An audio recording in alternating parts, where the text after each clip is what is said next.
Welcome to McPlum, simple solutions served daily. You start by securing data and tools. This protects you and the drive.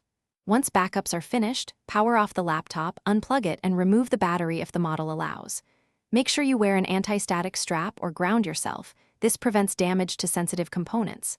Next, remove the bottom panel using a Phillips #0 and locate the existing SSD, M2 or 2, 5-inch, so you know which connector and screw set you'll need for removal.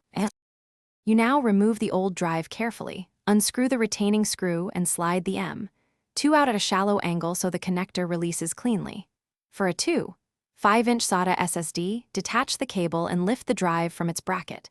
When installing the new SSD, seat the connector fully and press down to align the mounting hole, then secure with the original screw, tight enough to hold, not so tight it strips threads.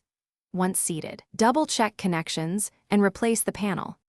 You should power on and immediately enter BIOS to confirm the system detects the new SSD and set the correct boot priority. This explains why many installs fail at first. Once detected, install your operating system or restore an image. If the drive appears but is uninitialized, initialize and format it within the installer or disk management. If the SSD is not detected, shut down, reseat the module, switch ASI versus RAID if applicable, or test the drive in a Thanks for watching. Stay juicy and subscribe.